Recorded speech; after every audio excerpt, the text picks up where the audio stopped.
ئەو بانکەی مامۆستایانی ناڕازی هاواری بۆ دەکەن لە ڕێزی گەندەڵترین بانکەکانی عێراقە. خاوەنی گەورەترین گەندەڵی بانکیە و گەندەڵیەکەی بە دزی سەدە ناسراوە.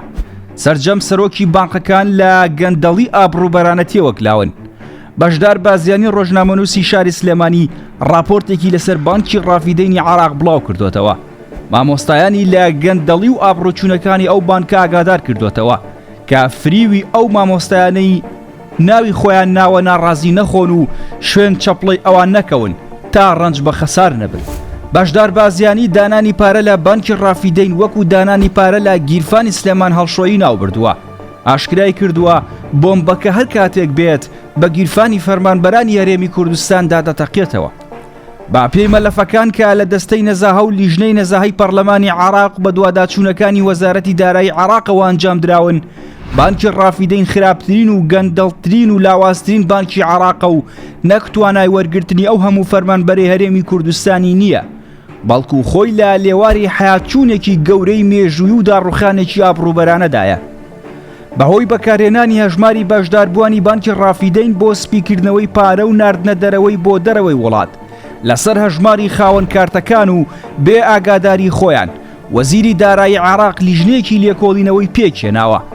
بانکی ڕافیدەین لە مانگی ئازاری ساڵی 2014 تا سەردەمی سوودانی هەموو سەرۆکەکانی لە گەندەڵی و سپیکردنەوەی پارەوە تێوەگلاون و زیاتر لە 8 سەرۆکی بانکەکە دراون بە دادگا کە هەرێکێکیان بە دزینی سەدان ملیۆن دۆلار تێوەگلا بوون.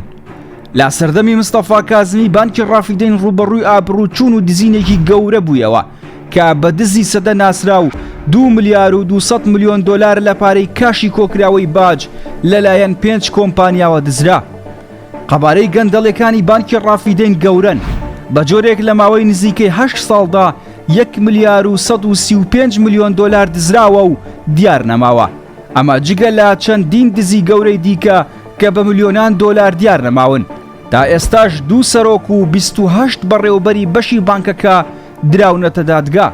ئەمە جگە لەوەی سیستەمی سکوریتی لە پاراستنی هەژماری بەکاربەرانی لاوازە و تەنیا لە ساڵی 2022دا 3 جار سیستەمی گشتی بانکی ڕافیدەین هاکراوە.